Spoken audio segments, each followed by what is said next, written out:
So I'd like to welcome you all to tonight's discussion of George Romero's Night of the Living Dead as part of the 2020 WCI Film Festival Monsters at the Movies. I'm Ray Mulstock, a lecturer in the Writing and Critical Inquiry program at the University of Albany, and I'm the chair of the film festival. So tonight is actually kind of special for us. When we started the film festival in 2016, it was with the aim of bringing together our UAlbany community and the greater Capital District community in shared inquiry and celebration of some of film's most popular genres and trends. Since our first festival, The Zombies Are Coming, in 2016, we have shown 40 films spanning 10 decades, representing 13 nations, including 5 films made right here in Albany. So to celebrate our 5th anniversary film festival, tonight we discuss the very first film that we had the pleasure to screen, George Romero's Night of the Living Dead. To lead this discussion, we have one of our earliest supporters and participants, Dr. Rick Barney of UAlbany's English department.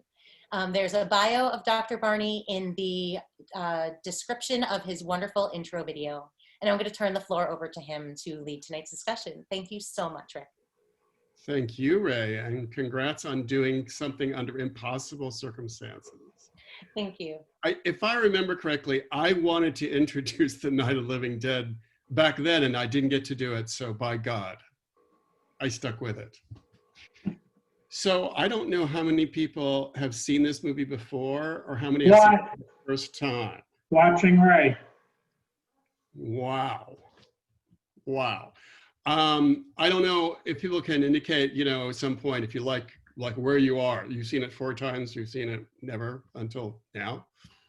But this is an open conversation. I don't want to give you my talk on this film necessarily. I'm happy to offer all kind of thoughts, and in anticipation of what might come up. I have a few scenes earmarked in terms of the time code. There's all kind of things can happen here, depending on what intrigues people the most, or what aspects you'd like to focus on, discuss the film in context of other things around these days. Really, the sky's the limit. So I gave my opening remarks already, and we can pick up on those or any that folks would have, either as a comment, question, or anything else. Well, so I can start us off with a question / comment / invitation to speak. So you mentioned the notion that zombies in Romero's project tell us more about ourselves than about the other, about the zombies themselves, or about the other, right? Anyone else. It's zombies are really a way of reflecting on us. In Dawn of the Dead, the sequel to Night of the Living Dead, he spells it out overtly, puts that line in one of the characters' mouths. But we see it in much more subtle ways in this film, in Night of the Living Dead. I was wondering if how you see this theme play out in Night in these sort of more subtle ways, or maybe how our audience saw it play out when they were watching it. Well, the very visceral, literal, totally literal act of eating flesh is something that Romero will then make into a kind of a metaphor right when he gets to his second movie, when most of the action takes place in a shopping mall where all the characters have managed to hole up. And if you're not already kind of getting the idea, he then shows some zombies who are still in the mall, mindlessly pushing shopping carts in front of them. And then another point, a character asks another one, I forget who's who here, why are they all coming here? They haven't seen us, they don't know we're here, so they're not after us. Why are they all coming here? And one of them speculates, I think they must remember something. So the whole phenomenon of America as a society of consumption is, I think, for Romero, being literalized in the zombies, but it ramifies in all kind of other ways by which he shows us what he thinks of us. So consumption there, when I talk about the film with my students, the first one, the one we've seen or have seen, many times, this is why I asked the question, which is what is the media doing here? I think that's the most directly relevant element about how one consumes television or radio, as the two prime examples, as the way that he's doing it in this particular case. But the grotesqueness of eating, right, becomes something that he associates with all the other things we associate with pleasure or leisure or privilege or economic, you know, well-being. Romero is going to do whatever he can to turn that on its head. So that's a start. That's a start. Somebody else? Um, I also kind of think that besides the zombies, I feel like he also, well, the movie talks about like how humans can also lead to their own demise, with like none of the characters really seeming to be able to work together, which kind of ended a lot of their lives. So the idea that humans kind of are their own biggest enemies with their inability to come together as group. You know, I didn't watch all of it again, but I watched a lot of it again, and I was just, if you think of the farmhouse, it's a house divided. It's phenomenally fraught with all kinds of generational, racial, and gender divisions, which makes me think about what we listen to about ourselves right now. A lot of scholars have spent some time also thinking about the movie in the context of what was going on in the country at the time in the 60s. And there's one really clever person, I forget the scholar's name, who quotes from someone during all of the controversy and protests going on in the streets and all the rest regarding the Vietnam War. And it's a remark like something like the nation is eating itself alive. It's some sort of remark like that regarding all of the, you know, the sort of the youth culture, rejecting the Vietnam War, the way in which, you know, the United States was sending its youth over there. At that time, which doesn't happen now, people would turn on the news and see what was happening on the battlefield as it happened. And so that notion, right, of the nation eating itself is often talked about as Romero kind of catching a feeling for the moment, even though the war is never mentioned in that particular film there. So I felt that very strongly again. You know, I mean, in other words, the film kind of spoke to me about where we are now and what we're hearing about almost every day regarding what's going on for us. I think that's a really savvy remark to make.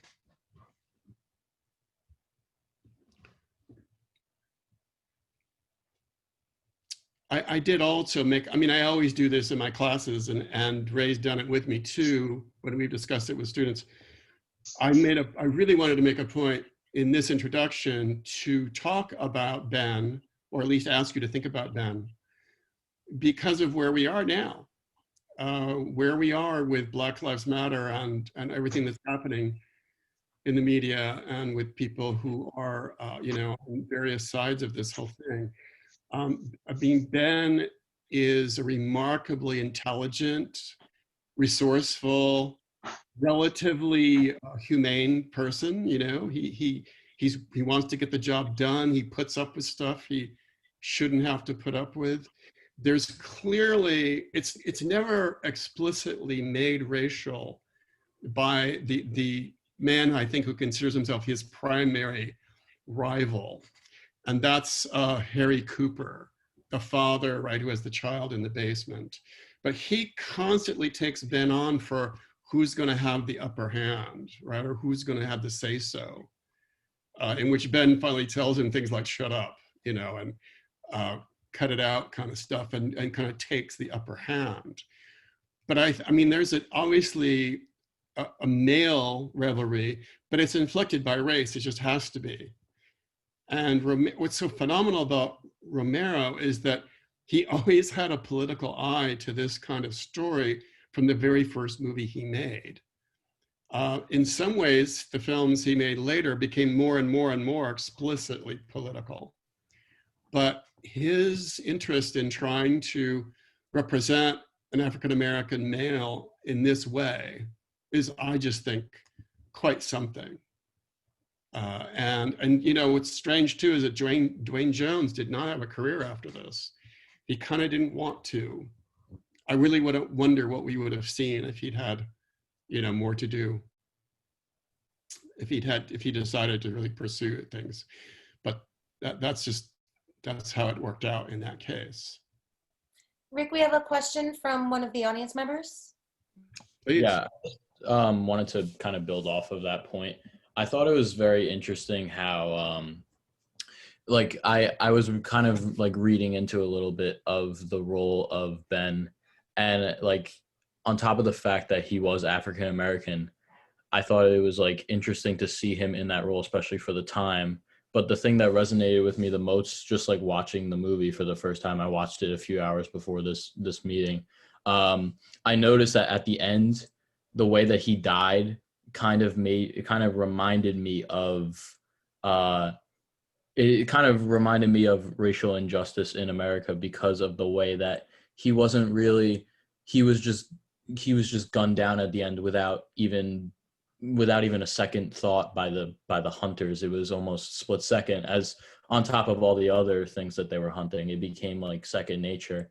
And I thought that was an interesting commentary, if it was intended. I think that was very smart way of putting that in there. Yeah, I mean, the other thing too is that if you go back and you may not be able to remember it if you've watched it only once, but if you've watched it a couple of times, those people who gather around Sheriff McClelland with their guns and the dogs and all that, I mean, boy, if that doesn't feel like a lynching party, you know, I mean, there are so many images from the early 20th century, especially, which the ones I've come across. And, you know, you could take those guys in the movie and put them back there. They look so similar. The other thing too, by the way, and you know, again, how much is Romero consciously thinking about, and to what degree is he just, you know, doing something that resonates powerfully?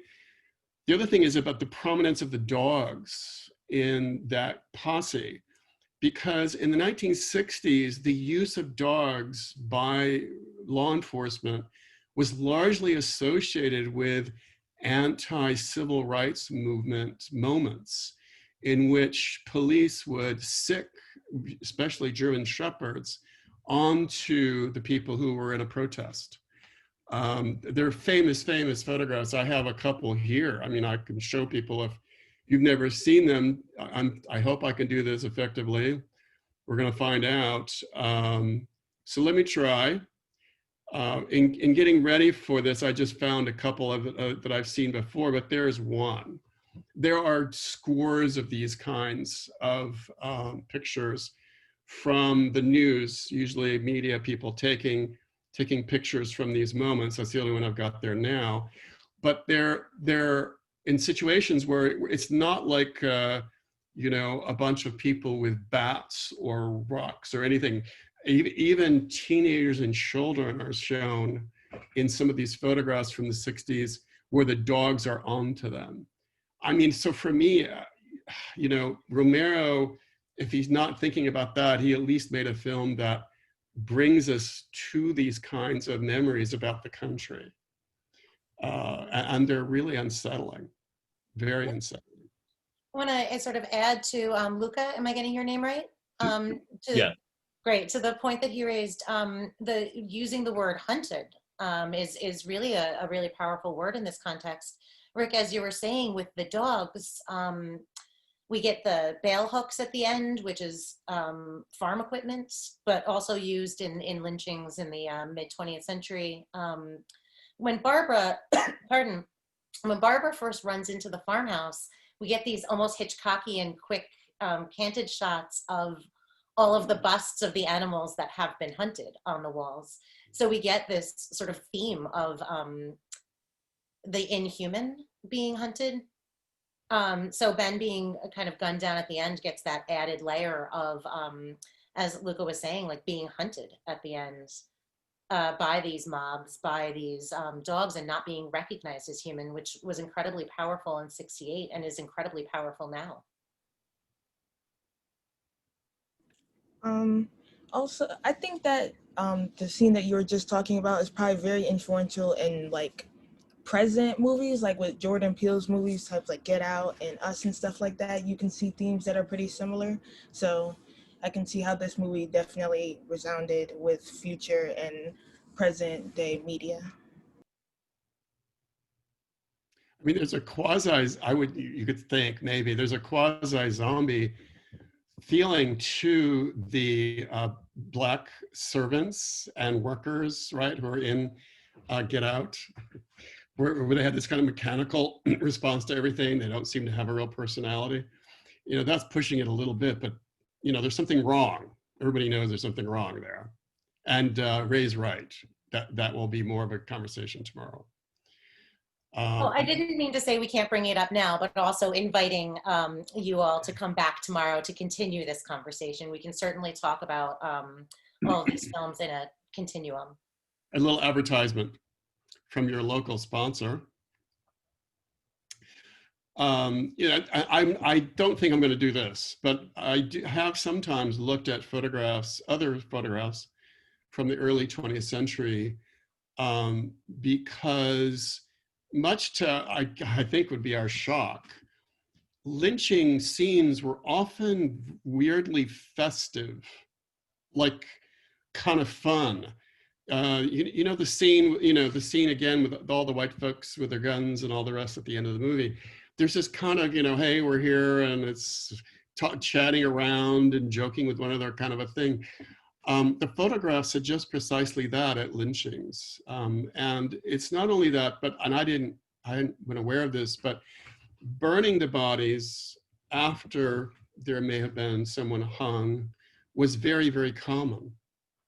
And once again, if you see those images, which you can do, by the way, just by Googling, and then you go back to the end of the film, oh my goodness, it's kind of like Romero is showing us a nightmare of ourselves, right?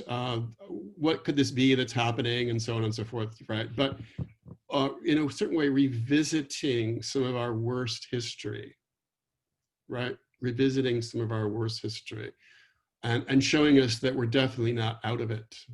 That we're definitely not out of it with what Ben is dealing with, right? I mean, the hero, the guy we like the best of all of them, and he's unceremoniously shot and gone just like that. It's a real shock the first time you see the movie. It was for me. Certainly was for me. Oh, by the way, I mean, we could do this just real quickly as one way to, the way that, again, Romero is more subtly dealing with this issue of, they're us or we are them kind of thing. I'll just find one moment. This is late in the film. Ben has been in the basement, and the posse is beginning to arrive. But the first thing we see is a high angle shot from way up. I'm going to find the time code here, in which we're not sure what we're seeing, which is going to be my emphasis here and showing you something. So let's see here. If I can cue this up using just my finger on the. I don't think you're sharing the video. We're still looking at the photograph you showed us. Oh, you are? Oh, because I'm trying to, all right. Then let me, because I'm looking at it, but apparently you're not. Are you looking at it now? All right, let me try it again. Okay, so this is the morning, and this is the beginning of our realizing, right, that the new day is starting.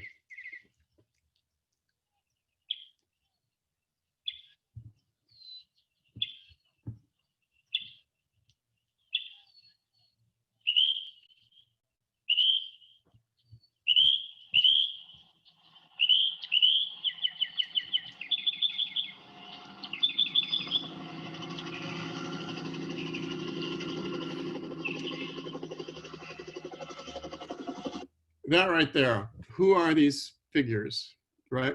I can't use any other word but figures. I use that deliberately. Well, right, we've seen all kinds of them being zombies. So what is it? Turns out it's these guys. That's again, very subtly kind of goes by in a flash. You know, who are the zombies here? Or who are the ones we need to be afraid of in terms of what we're dealing with there? I don't know. There's so many other things I've got. Let's just continue a little bit with the Ben thing, because there's something I find really intriguing about Ben's introduction to the whole story, which is backtracking by quite a bit. But you may remember that Barbara is frightened by seeing a dead body in the house and comes running out the front door when she sees headlights. So I want you to think about the way Ben first appears, because I think there's something else going on here too, at least two different levels that I find very interesting. So let's see here. 13. This will do.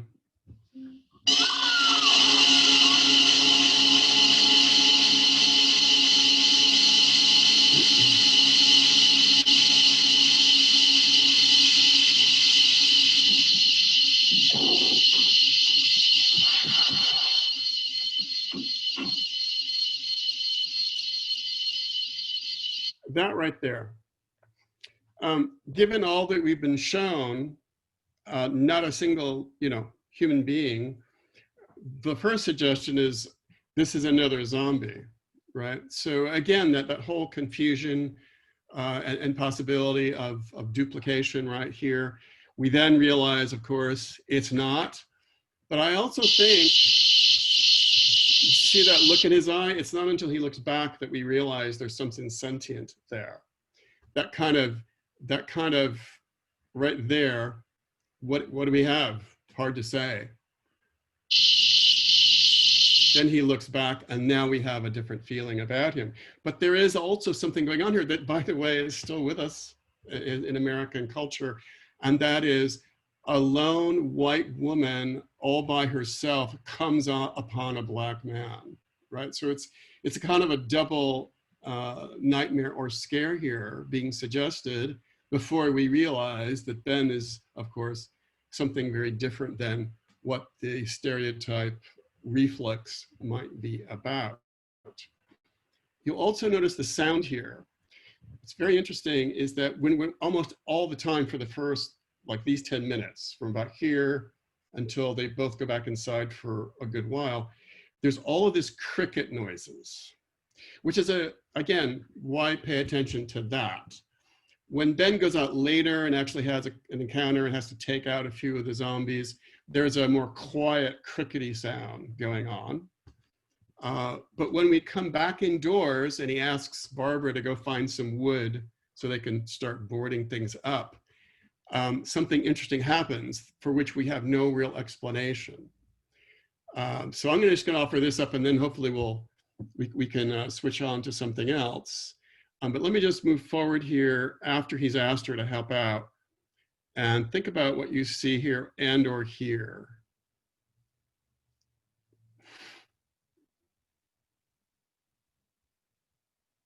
Again, with my little finger, it takes a while. Look, I know you're afraid. I'm afraid too. But we have to try to board the house up together. Now, I'm going to board up the windows and the doors. Do you understand? We'll be all right here. We'll be all right here till someone comes to rescue us. But we'll have to work together. You'll have to help me. Now, I want you to go in and get some wood so I can board the place up. Do you understand? Okay? Okay?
I'll just stop it there. I do that deliberately, actually, because of this weird look that he gives us from the camera being slightly low, looking up. So what you brought up earlier, Ray, now has been obvious, right? With the reemergence of the boar. We saw the boar earlier when she first enters the house. Now there's a boar again, right, where she seems to be somehow potential prey. If you still haven't quite gotten that possible point, right, then he puts gives her horns, so to speak, as though she's again possible prey. Or as one student put it, she's the deer in headlights, right? She's, which is really what her character becomes for most of the rest of the film. This is the most she does really for this part of the story. But as I'm sure you heard there, right, there's all of this chirping without any sense of why. We don't hear it any other time. But I think it's just another one of these small ways by which Romero is setting up the kind of distinctions we're used to, and then he erodes or eliminates them. In this case, it's the simple matter of safety inside versus danger outside. He has all these other ones going on, right? Human, not human, the heroes who are supposedly part of McClellan's group, or are they perhaps also to be seen as dangerous and et cetera, right? There are all these kind of binary oppositions that very frequently Romero is mucking with, which is, why we get something like a living dead figure, right? It's both at the same time. He's doing this at many other levels, including, I'm arguing in this little piece, so that he's constantly putting us on edge. If you have any kind of, I guess you think of it as oral memory, like a sound you kind of remember, but you don't remember where it was, not just the music, but also the chirping ought to put you in a certain degree of discomfort in wondering what might be going on there. So those are a couple of bits there from me, but we have comments here in the chat. So let's see what we got here. Luca has his hand up as well. And Luca, I don't know if you're going to talk about the conversation going on in the chat. We can get to your comment first and then return to the chat. Sure. It's actually regarding it. So if, great. Yeah. So yeah, I wanted to talk about like Barbara's character a lot, because at first I was definitely like, I think like definitely a very common opinion about her. She's definitely like a useless character, and she can be even frustrating at times with the fact that she doesn't really do a lot.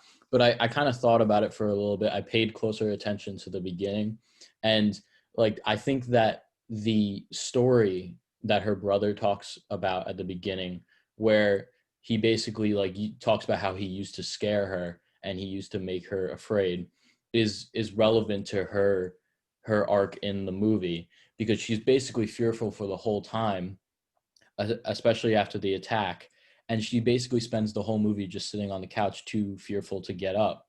And at the end of the movie, she eventually makes the decision to get over her fear to help another character that's being attacked. And I just thought it was very interesting that at the end, when she dies, she comes in contact with her brother, and it's almost like a cycling of her arc, and she dies as a result.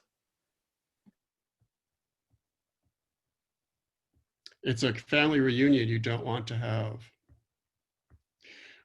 By the way, just a little history here. This is thought of by other people, not my original idea, but it seems that Romero felt a little bit, I don't know what if the word would not be regret, but he wanted to revise his representation of women in this whole storyline.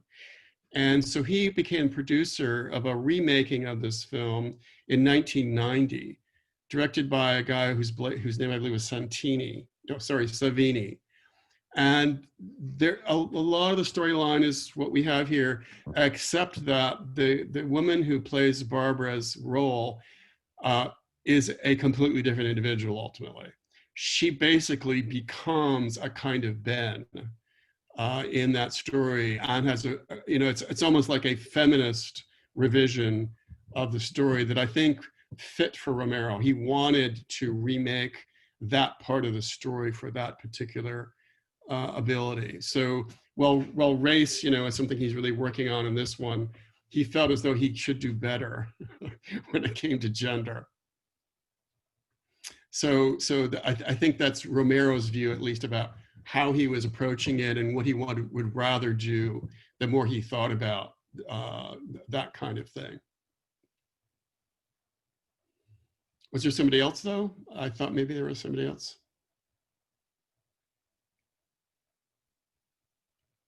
Giacomo? Maybe. Thank you so much. First of all, I apologize if I had a call that interrupted the discussion. So sorry about that. I thought I was muted at the time. Just one quick thing I wanted to say.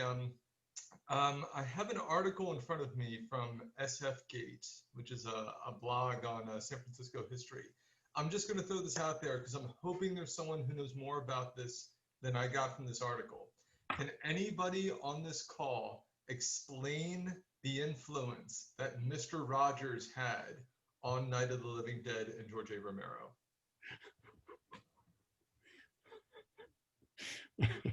Please don't tell me I'm the only one who knows this. Please, does anybody know about this? I do not. All right, then. If I could throw this out here for discussion, and it is timely. Yesterday, during Vice President Biden's town hall, someone on Twitter accused him of seeming like Mr. Rogers, which somehow is a pejorative. I find that timely for today's discussion because according to a 2010 interview with George A. Romero, his first ever paying job was on Mr. Rogers' Neighborhood. And I will actually read what he said over here. It was my first job, man, he said as well. Fred was the first guy who trusted me enough to hire me to actually shoot film. San Francisco Gate says, he seems to be regarded as a saint. What was your experience working with him?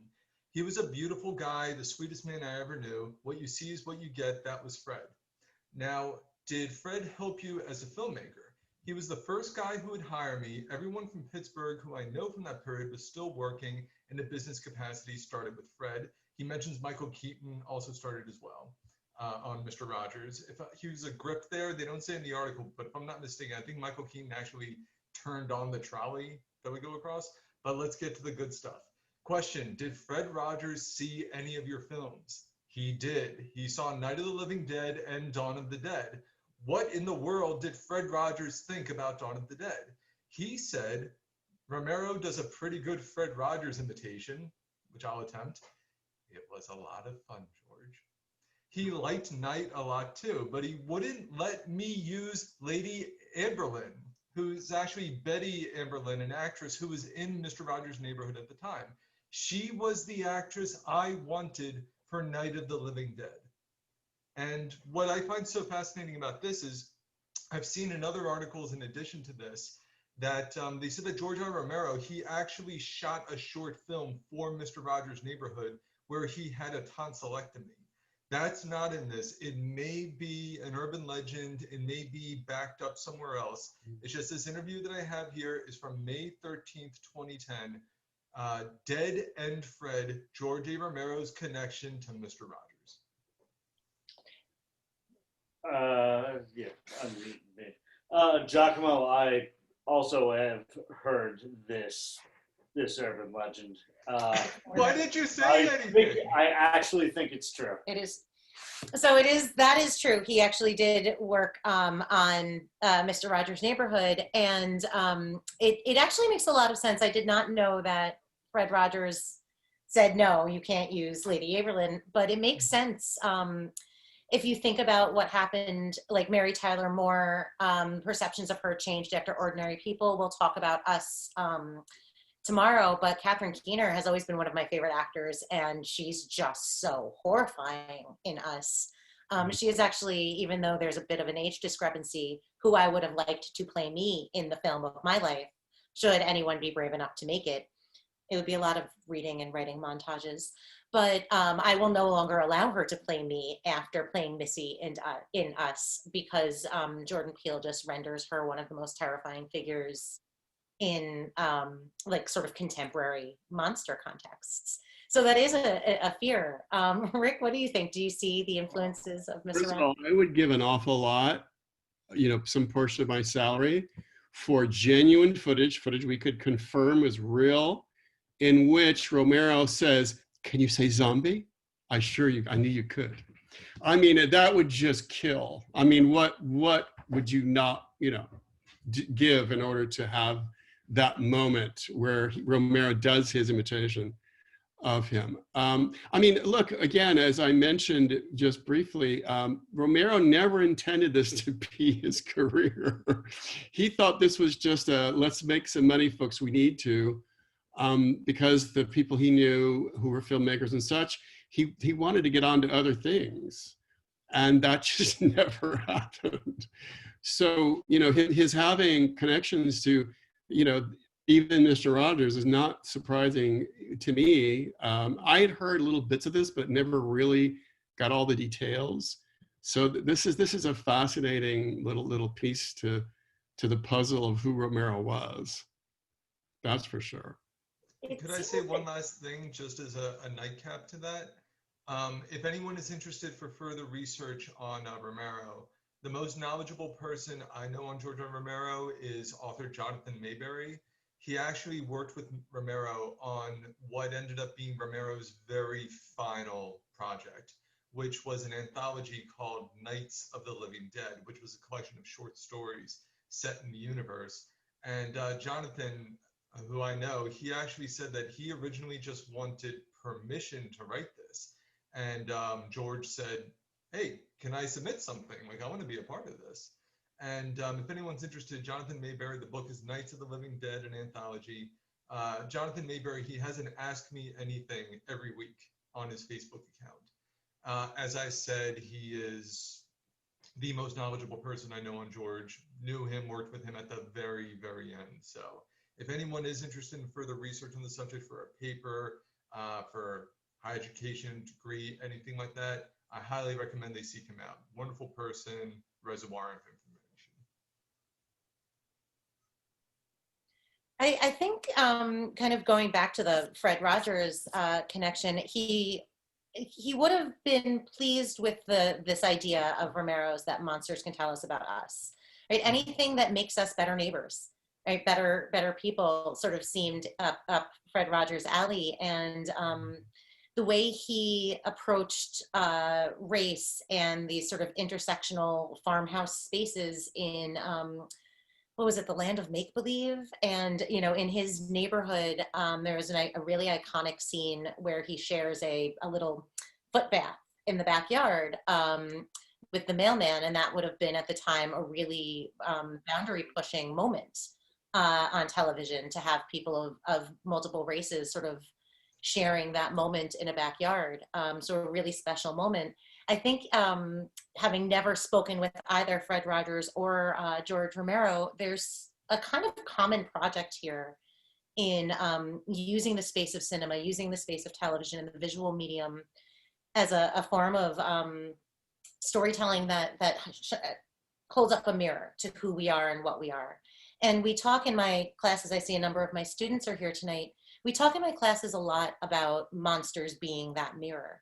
And that the zombie allows us sort of that moment of confrontation and displacement, where we can approach these deep and disturbing questions about what it means to be human from this like relatively safe space where we feel parallel to the characters, but not in place of the characters, right? No matter what happens to Barbara, no matter how much we identify with Ben, we are going to be there at the end of the movie. So this relatively safe space allows us to confront these maybe more dangerous themes and topics, and have discussions like we're having tonight. I think Fred Rogers would have approved. If I could throw something else out there, for anyone who is interested, I have it in front of me right now. In season 14, episode 5 of Mr. Rogers' Neighborhood, they have an episode called Conflict, which is all about mutually assured destruction. And specifically in the land of make-believe, I kid you not, like this is in November 11th, 1983, during the hype of the day after and all that kind of stuff. There is a episode of Mr. Rogers' Neighborhood where in the land of make-believe, Fred Rogers was basically explaining to children what this is that their parents were so afraid of at night. And so he did dabble with the end of the world. Again, it's They season both share. 14 of Mr. Rogers, episode 5. It's actually 5 episodes, episodes 1 through episode 5, called Conflict. They're both educators, right? I mean, I think that's the real bottom line. They take very different genres to do it. And I have to think a little bit that Romero's a little more of a pessimist, but he wanted to educate us, certainly, which is why his films remain interesting, where a lot of other zombie stuff just kind of comes and goes, for me at least. It just doesn't hang around very much in my own imagination, or even emotionally. It may not be. After you get over the initial yuck quality, there's usually going to be a little more left over, right, to be able to think about. This is a different subject, but I think this is what I was alluding to in my introduction. So I'll just mention this because we have become used to a very different paradigm for how the zombie mythos works. And it's a very different one that began around the year 2000, roughly speaking. It's kind of hard to pinpoint it exactly, but the origin of the whole zombie phenomenon in this film has to do with radioactivity. It's about, the sort of magical qualities we often associate with radioactivity. The other worrisome context that was going on at this point, except for the ones we've already mentioned, right? Issues with civil rights, issues with women's rights, all the upheaval of the 60s, has to do with the Cold War and what radioactivity means and why it might be dangerous and so on and so forth, right? So in this case, a satellite has apparently become overly radioactive. And, for the directors who really pay attention, there's a specific mechanism here. The person has to die, after which that person's death produces a radioactive interaction of some kind in which you're brought back. That is not the way it usually goes now with The Walking Dead or any of the stuff we've seen since about 2000, because what's changed is that the paradigm is largely medical. It's a paradigm of disease, infection, and then turning, because whatever was got you. So that, in other words, right, did you get bitten?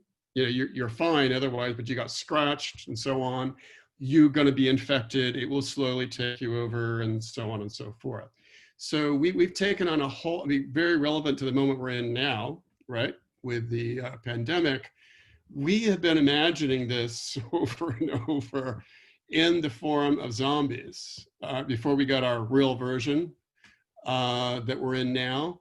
And what it says about how we think about disease and contagion, all the rest, is very much embedded, I think, in the way we treat the zombie story, as we have for about 2 decades.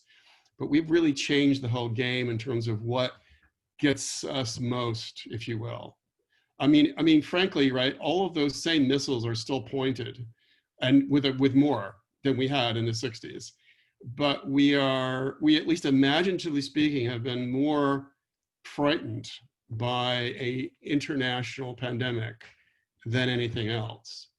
And there's pretty good reason for that, as we are obviously witnessing right now. So that's something, I think about and wonder about, and what it is that infection tells us about how we relate to one another and all of that, right? But it's intriguing that that's what changed. And I mean, the only other thing that people have remarked on. I haven't seen really a fully persuasive description. The explosion, I mean, exponential explosion in film and TV about zombies in the US emerged after 9/11.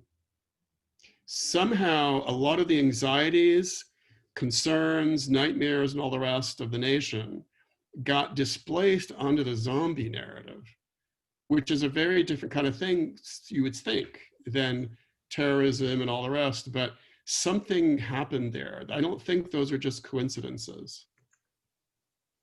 What that something is, we could talk about. Giacomo, I think you have a raised hand.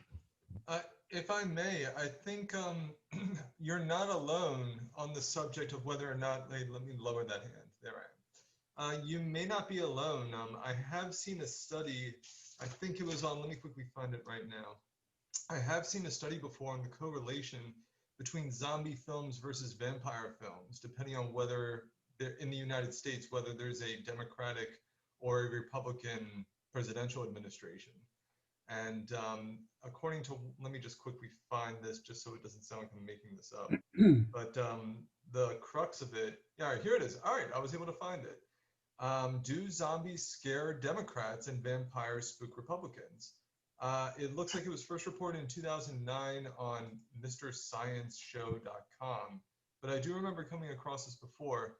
It says over here that according to IMDb.com, basically, they plotted the number of zombie films and vampire films produced each year with respect to a presidential term. And during the Eisenhower administration, they said there was a measurably larger number of zombie films versus vampire films. Under the Democratic administrations of John F. Kennedy and Lyndon Johnson, more vampire films, and so on and so on. And according to this, you are live, Taylor. This is Ms. Bergkamp from the Utica Academy of Science. Mrs. Calabria joining the conversation. And no, it is interesting. This could be completely coincidental, but just letting you know, there have been studies on whether there is a measurable correlation between Republican presidential administrations leading to more films about zombies and Democratic presidential administrations leading to more films about vampires. Wow, that's very interesting. I mean, there is a third phenomenon, I had the idea, I think, long before anybody else did, although I can't prove that, except from a conversation I had with students. And I began noticing, because I admit it, I have watched The Walking Dead, which is not as interesting as it used to be. But this was like in the second season, and well, of course, right, in The Walking Dead, the zombies are always a potential problem. But really what they are is that they're just always around. I mean, you're never going to imagine getting rid of them in this particular version of things. And what I realize is that basically, as always being around and always being hostile, they basically become what I was calling an environmental force. They basically become equivalent with an environment that is hostile to you. And you have to be on guard at any moment about when it may prove fatal to you or to anybody else. Now that's become increasingly a theme in certain, I'm trying to remember which television show I was watching, and I'm pretty sure I'm right that somebody coined a word, which was a zombie NATO, right? Where we've had the Sharknado, it was a zombie NATO in which a tornado whipped up a bunch of zombies and then dumped them all in one place, where they then became a new threat to the heroes and heroines in the story. So that, there's a literal conflation of the zombies with this nefarious climactic moment. And I think that's only one of lots of other examples beginning to emerge now in which we're thinking about climate change in terms of a zombie threat. So there's a new paradigm emerging, although not fully consolidated. Maybe they'll all three of them kind of emerge together, I don't know. But we have at least mainly the disease and now a slowly evolving environmental idea. Ray, were you going to say?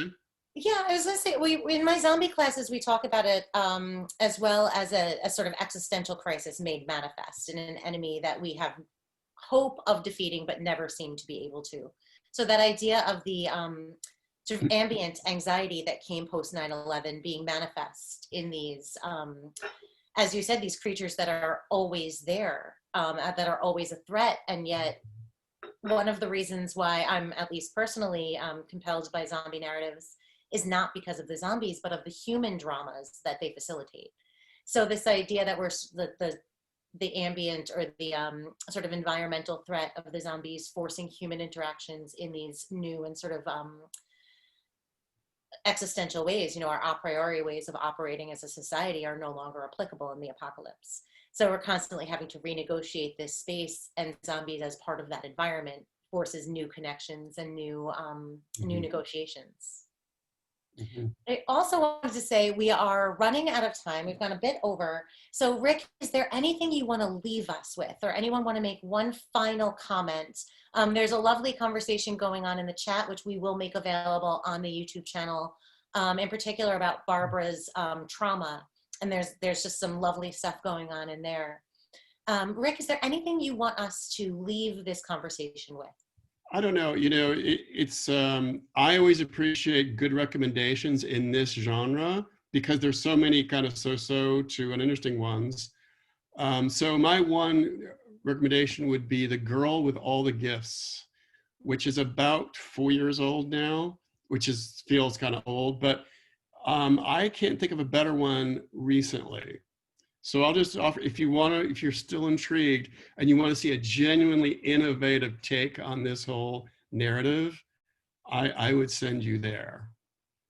Train to Busan is also quite compelling. Yeah, I would agree with that. So thanks, by the way, for everybody coming. Good comments and thoughts. Excellent chat. And I hope you enjoy the rest of the festival. Thank you, Ray. Thank you very much. And Thank you, Rick. that helped to make it possible. Thank you, Rick, and to all of you again. And before you leave, so I'm starting to put a few recommendations either that have come up or I am a particularly big fan of zombie narratives. So we can put those in the chat as well, and we'll make those public to our audience members and hopefully future audience members. Before you sign off, we ask that you please put your name in the chat as well. In particular, if you're watching with more than one person, if there's like 2 people behind the computer, put both of your names in the chat. And thank you all for coming, and please come back tomorrow at 6 p.m. for our discussion of the films of Jordan Peele, and Sunday at 6 for our discussion of Todd Browning's 1931 iconic vampire classic. Maybe we'll get a chance to pick up on some of these discussions as well at the end when we revisit vampires in addition to zombies. And thank you all so much. Again, please leave your names in the chat.